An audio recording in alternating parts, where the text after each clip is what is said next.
जब मैं स्वयं अपने पुत्र की दिव्यता नहीं पहचान सकी, तो देवराज इंद्र और अन्य देवताओं को उसका परिचय कैसे प्राप्त होगा? सर्वथा उचित है आपका कथन देवी, क्योंकि अपने इस रूप में अभी गजानन को स्वयं अपने वास्तविक रूप का परिचय नहीं है, क्योंकि अभी उनकी कुंडलिनी जागृत नहीं हुई है। कुंडलिनी जागृत होते ही उन्हें स्वयं ज्ञात हो जाएगा कि वो पर ब्रह्म स्वरूप ही हैं। तब उन्हें अपने जन्म का प्रयोजन भी ज्ञात हो जाएगा। एक बार वो अपनी मानवीय एवं शारीरिक सीमाओं को भेद देगा, एक बार उसे स्वज्ञान हो जाएगा तो वो अपने मूल रूप में आ जाएगा, सर्वोच्च ईश्वर के स्थान पर स्थापित होगा। इसका अर्थ तो यह है स्वामी कि मैंने व्यर्थ ही देवराज इंद्र को चुनौती दी। एक दिन ऐसा आएगा जब स्वयं मेरा पुत्र गजानन देवराज इंद्र को अपना वास्तविक परिचय देगा। माँ, पिताश्री। गजानन तो परब्रह्म ही हैं, जिन्होंने एक बालक के रूप में अवतार लिया है। कुंडलिनी जागृत होते ही उन्हें स्वयं ज्ञात हो जाएगा कि वो पर ब्रह्म स्वरूप ही हैं।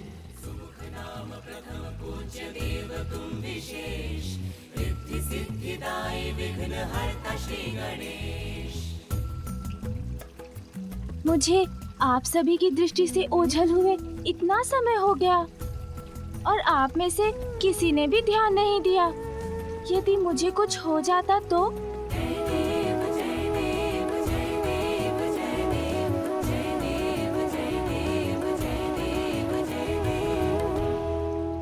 वो तो अच्छा था कि उन गंजी के पास इतने सारे फल थे, अन्यथा भूख के कारण मेरी अवस्था बहुत विकट हो जाती।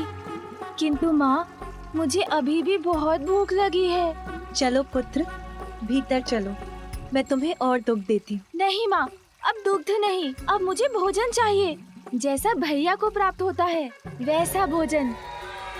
अरे, हमारे पुत्र गजानन को अभी तक भोजन प्राप्त नहीं हुआ?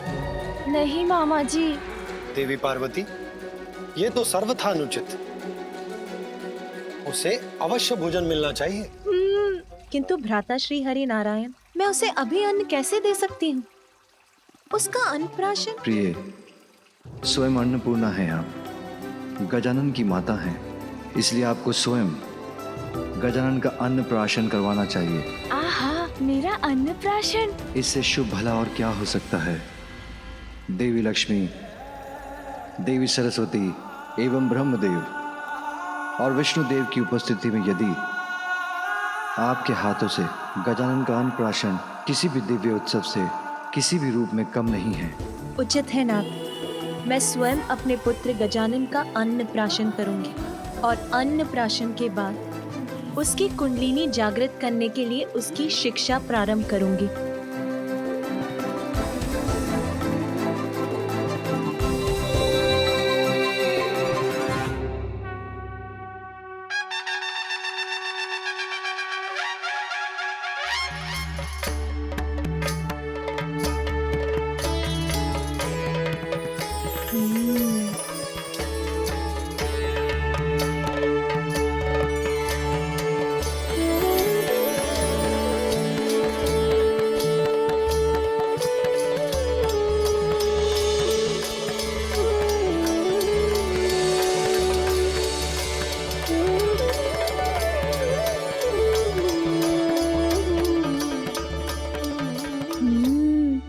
इतने सारे व्यंजन, आज तो सब खाऊंगा।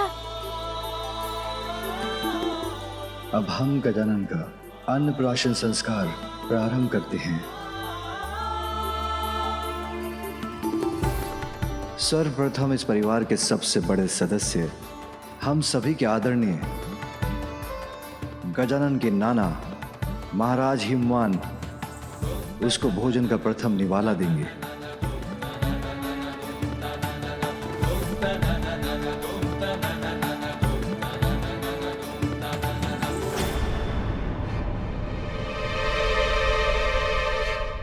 रुकिए,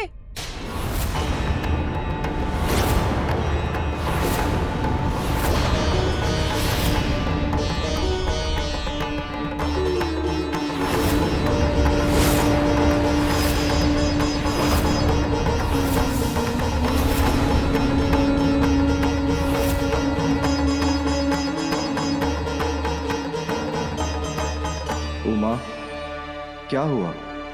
गजानन का अन्नप्राशन प्रारंभ होने के पूर्व ही तुमने उसे रोक दिया। स्वामी, 56 भोग व्यंजनों से सज्जित है ये थाल, किंतु इसे देखकर पूर्णता का आभास नहीं हो रहा है मुझे। कुछ तो अवश्य अभी भी शेष है। मैं कुछ नहीं बोलूंगी, किंतु शेष है? अब क्या शेष है पुत्री? अब तो बस गजानन का अन्नप्राशन ही शेष है।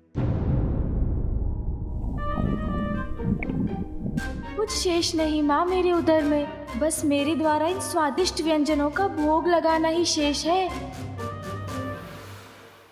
विलंब के लिए मैं क्षमा प्रार्थी हूँ, किंतु जो उचित है उसी का होना अनिवार्य है। मेरे पुत्र के अन्नप्राशन का प्रथम आहार ये 56 व्यंजन नहीं, कुछ और हो। कुछ और होगा? क्योंकि जो विशेष है अभी वही शेष है।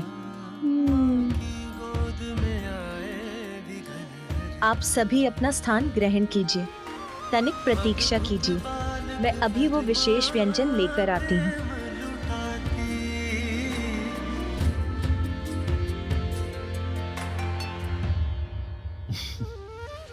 पुत्र गजानन, प्रतीक्षा तो तुम्हें भी करनी होगी, और प्रतीक्षा का फल सदैव मीठा होता है। तुम्हारी माता तुम्हारे लिए कुछ विशेष व्यंजन लाने गई। हाँ मामा जी, कठिन तो है, किंतु मैं प्रतीक्षा कर लूंगा। सुना भैया, माँ मेरे लिए कुछ विशेष लेकर आ रही है।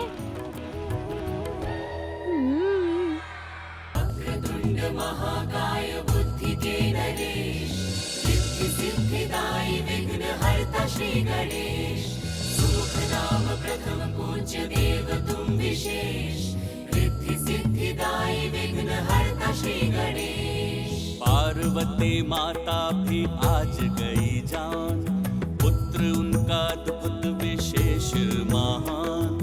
बालक हो ऐसा जब असाधारण, अन्नप्राशन उसका हो क्यों साधारण। व्यंजन विशेष कोई माँ कर निर्मित, बालक उत्सुक सोच सोच के हर्षित। व्यंजन का थाल सबका खींचे है ध्यान, उसमें क्या लाई माता किसको है ज्ञान।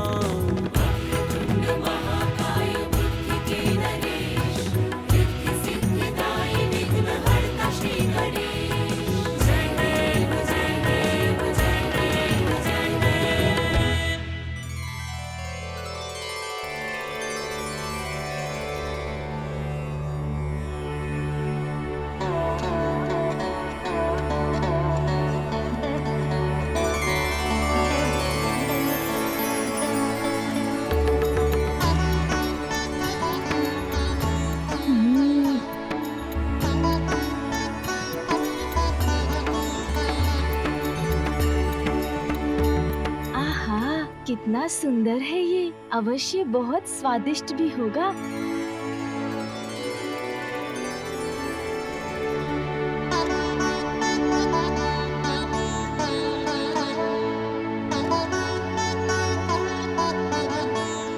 मैं कुछ नहीं बोलूंगी, किंतु पुत्री ये क्या व्यंजन है और इसमें क्या विशेष है?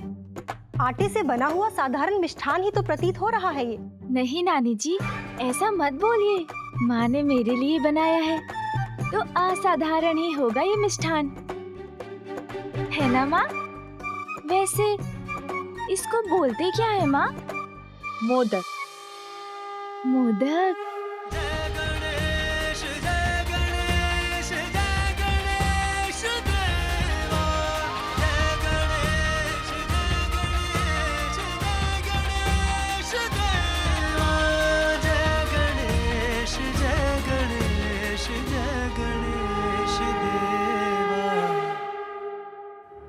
जो अपनी विशेषता से सबको मोद अर्थात आनंद प्रदान करेगा। पुत्र, माता उचित कहती है, दिखाई देने में तो साधारण ही है ये, किंतु उचित तो तुम्हारा भी कथन है पुत्र, क्योंकि ये मोदक भीतर से अत्यंत असाधारण है। मैं कुछ नहीं बोलूंगी, किंतु समझ नहीं आया, भीतर से असाधारण? जैसे तुम हो, जैसा मैं तुम्हें बनाना चाहती हूँ, वैसा ही है ये मोदक। आप मुझे मोदक जैसा बनाना चाहती हैं माँ, किंतु उसे खाए बिना, उसके स्वाद को जाने बिना मैं उसके समान कैसे बन सकता हूँ?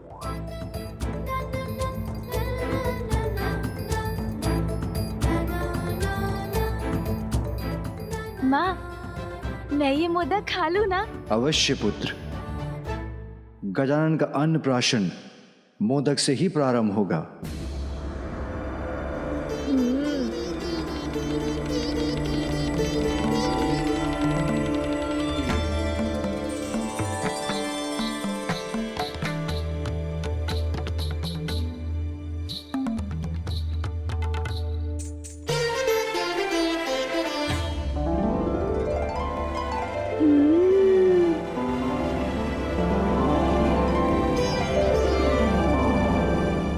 आहा, सत्य कहा था माँ आपने।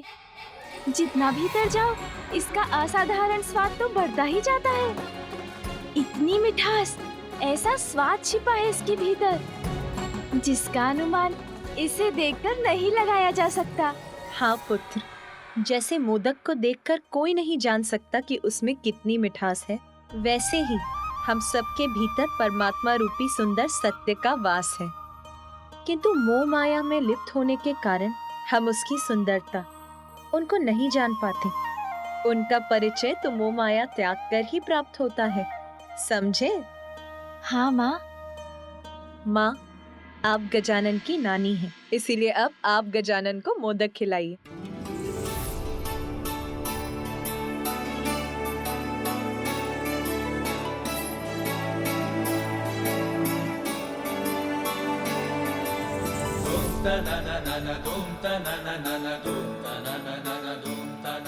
आनंद आ गया माँ, बहुत स्वादिष्ट है मोदक।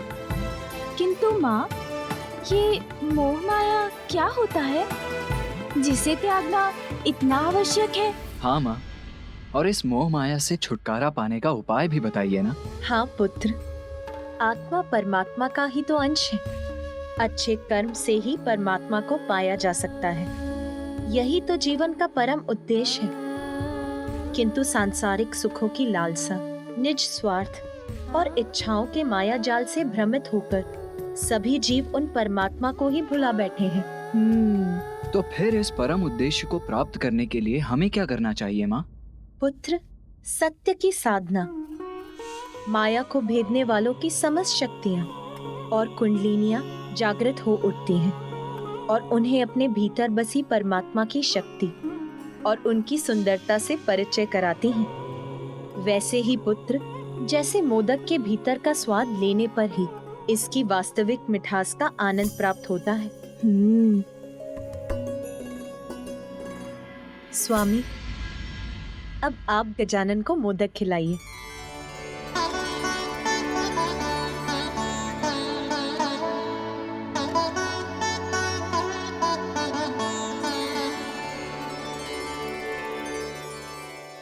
पुत्र, अनेकों मिथ्या आकर्षण है संसार में, जो पल पल पर प्रस्तुत होकर हमें भ्रमित करते हैं। स्वादिष्ट भोजन, मन भावन सुगंध, प्रिय शब्द, सुंदर दृश्य, कोमल स्पर्श अर्थात पांचों इंद्रियाएं इच्छाओं का रूप लेती हैं और इच्छाएं छह विकारों को जन्म देकर हमें भटकाती हैं। उन्हें वश में रखकर ही अंतर की गहराई में छिपी अपने विशेषताओं को सुंदरतम रूप में प्राप्त किया जा सकता है, अर्थात अपने भीतर बसे परमात्मा का परिचय प्राप्त किया जा सकता है।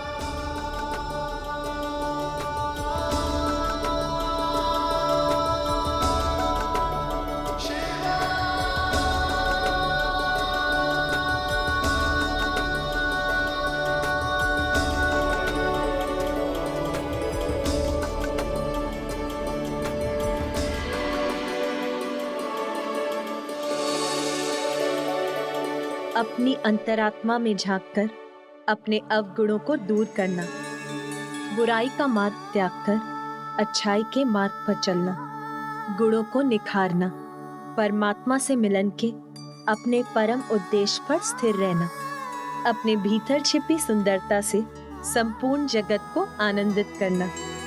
जीवन के इसी परम ज्ञान का प्रतीक है ये मोदक।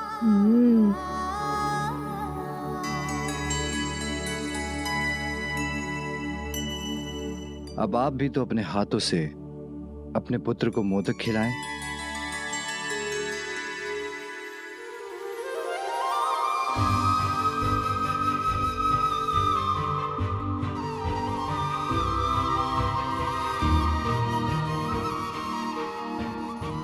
लो पुत्र।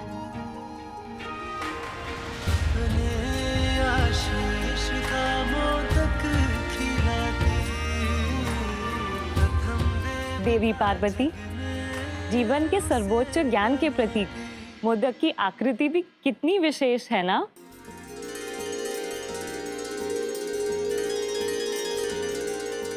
हाँ देवी लक्ष्मी, मोदक का आकार तो महाशून्य के ही समान है। माँ, मुझे कुछ समझ में नहीं आया। ये महाशून्य क्या होता है? महाशून्य तो अनंत है, अपने आप में ही संपूर्ण है। समस्त जगत और सभी जीवों का जीवन उसी से उत्पन्न होता है और उसी में समाता है। अर्थात ये तो प्रणव मंत्र ओमकार का ही प्रतीक है। इसीलिए पुत्र, जो मोदक के वास्तविक अर्थ को जान जाता है, वो संसार के दुख सुख से परे रहता है।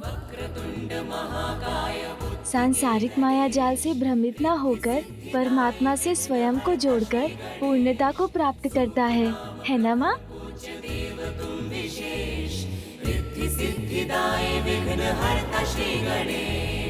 बालक का भाल जो स्पर्श की उमा, शक्ति के ज्ञान से बालक हुआ युक्ता।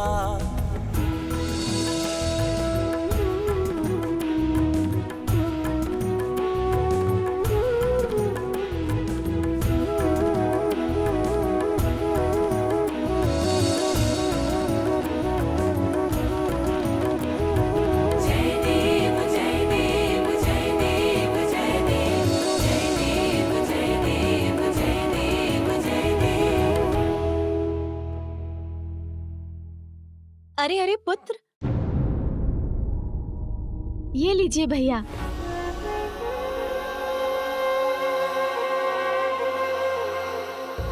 माता, ये मोदक का ही प्रभाव है जो गजानन अपना भोजन मुझसे बांटना सीख गया।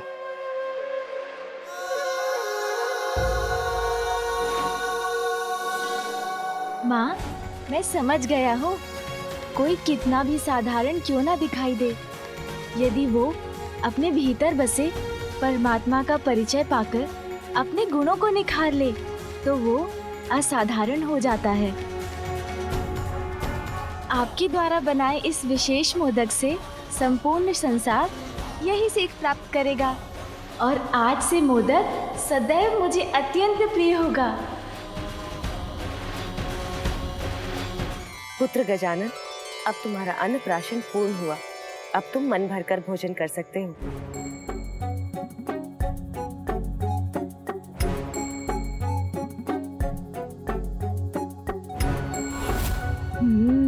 आज तो मन भरकर भोजन करूंगा।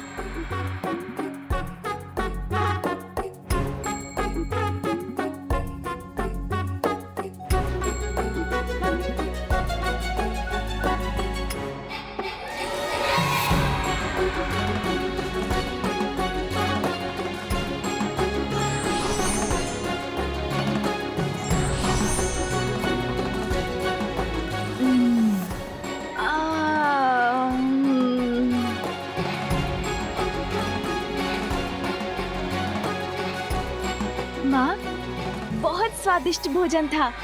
आनंद आ गया और मेरा उदर भी भर गया। आपकी अनुमति हो तो मैं निद्रा करने जाऊं? हाँ पुत्र, अपनी नानी माँ के साथ जाकर थोड़ा विश्राम कर लो।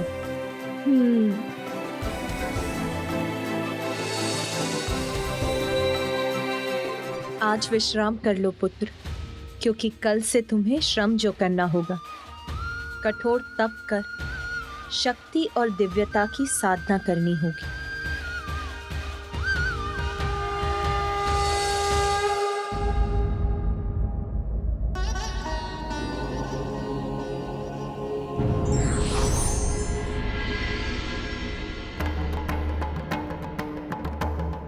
देवराज इंद्र, प्रणाम महादेव। क्या है आपकी चिंता का कारण? दक्षिण क्षेत्र में पुनः असुरों का आतंक छाया प्रभु। हम देवताओं के धर्म की रक्षा करने के लिए एक बार पुनः हमें देव सेनापति कार्तिकेय की आवश्यकता है।